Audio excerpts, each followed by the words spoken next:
Show da Liberdade. Entrevista.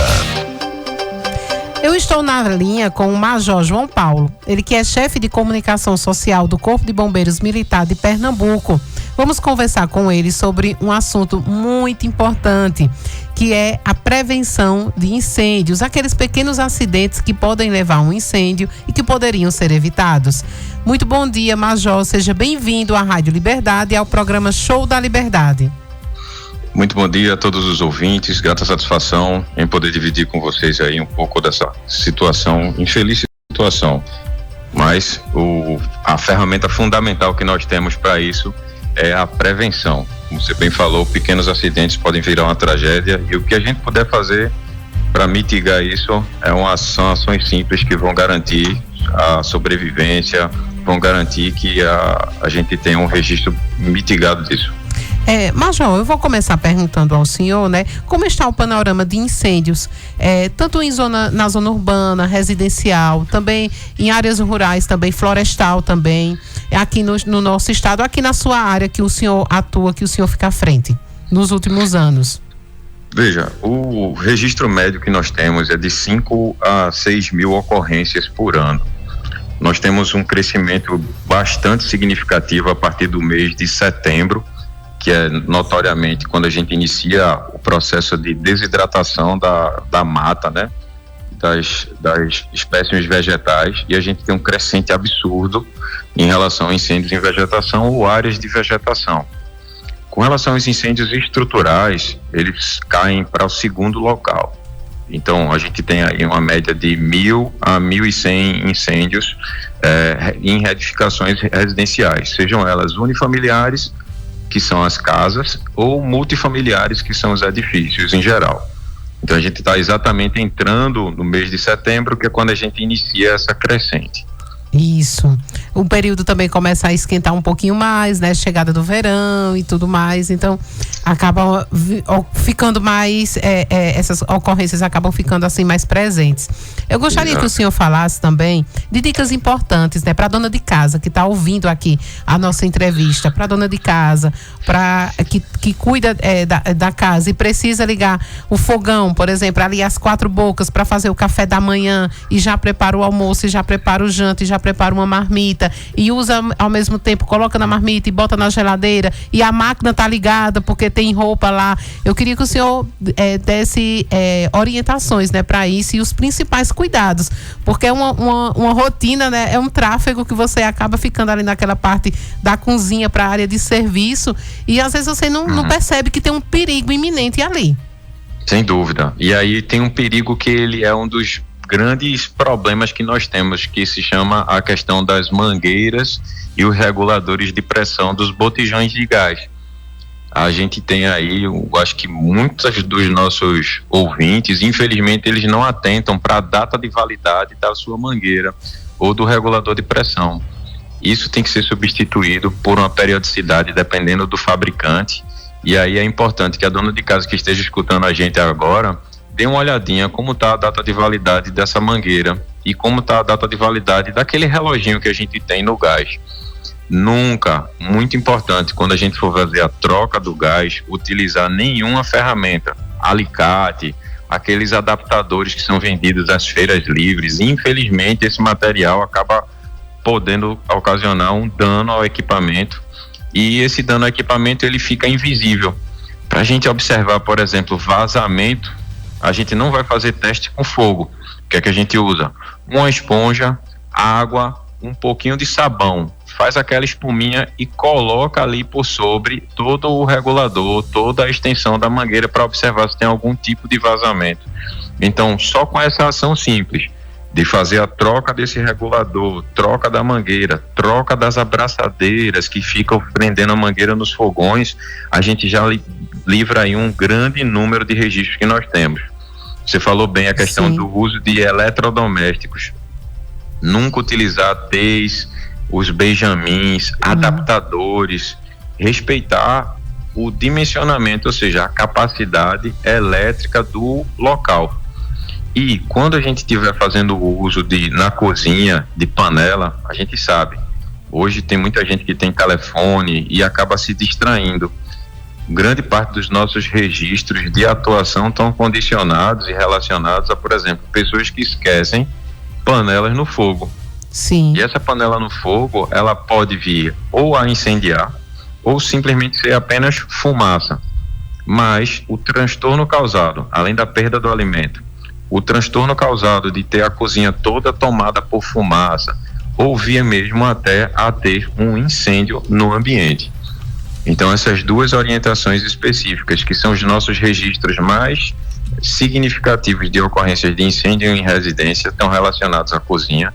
Então, o cuidado com seu fogão, cuidado com a panela de pressão. Sim. A panela de pressão, ela deve ser bastante observada. Para quê? Para que respeite os limites de uso dela. Na parte interna, ela tem uma indicação que informa até onde ela pode ser completada com água. Ela tem uma válvulazinha de segurança, a gente tem que testar para ver se essa válvula está funcionando, se aquela borboleta que fica girando, ela está livre e limpa também. E sempre fazer a manutenção e troca da borracha, preferencialmente em local credenciado do fabricante da panela. Sim. Temos aqui uma pergunta para o senhor, é a Roberta do bairro São Francisco. Ela pergunta o seguinte: o botijão de gás, ele deve ficar sempre do lado de fora da casa? Acredito que ela se refere, Major, ao botijão, né, que o fogão fica dentro na cozinha, né, faz aquela abertura, e o fogão dentro de casa faz aquela abertura na parede, e o botijão fica na parte externa da casa. E ela pergunta também se gostaria de saber o profissional que troca a mangueira do fogão. Geralmente quem faz a instalação do próprio botijão de gás também faz essa troca, não é? Perfeito. Roberta, foi muito importante a sua pergunta. O botijão de gás, ele não deve ter nada ao redor dele. Preferencialmente, ele deve ficar em um local arejado e aberto. Não necessariamente esse botijão deve ficar exposto à chuva, a sol. Ele deve ter uma proteção para as intempéries, que a gente chama, né? Ele pode sim ser colocado do lado de fora, desde que a mangueira que está certificada não ultrapasse o comprimento dela. Caso ela seja maior, e aí depende do tamanho da mangueira e da especificação, precisa ser feita uma tubulação específica para isso. Então a gente não pode adaptar grandes distâncias da mangueira de gás. Ah, mas é uma mangueira parecida. Não. O fabricante do regulador de pressão, ele indica no máximo 1 metro, 50 centímetros. Geralmente vende uns conjuntos, e essa venda casada, vamos dizer assim, garante a segurança de todo o equipamento. Quem pode trocar essa mangueira? Existem empresas que fazem a manutenção de fogões, é uma opção interessante, porque aí ele vai fazer a verificação de todo o equipamento. Caso não tenha, você pode manter contato com o seu fornecedor do botijão, para saber se ele tem disponibilidade de encaminhar uma pessoa para fazer essa troca. Temos também importante informação, essa que o senhor falou antes de eu fazer aqui a próxima pergunta, porque eu já vi pessoas que têm, né, o fogão e faz a mangueira fica lá distante, né, no quintal, e você observa que fica bem esticado, ou seja, é um perigo iminente, né?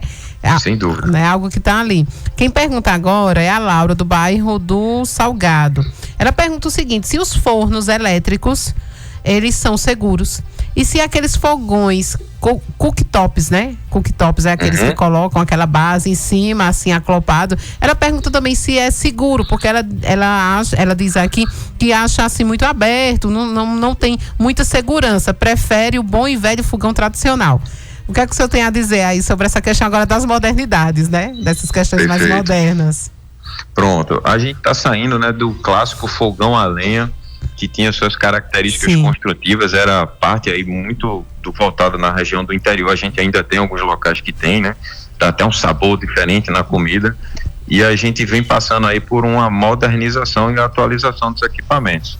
Então, por exemplo, os fogões clássicos que a gente tem no comércio, né, que são atrelados a um botijão P13, que a gente chama, eles têm a especificidade de segurança. Os fornos elétricos, eles também têm certificações estabelecidas, sejam pelos NBRs ou pelo próprio Inmetro, e aí, uma vez a gente adquirindo aquele produto, o que é que a gente tem que observar?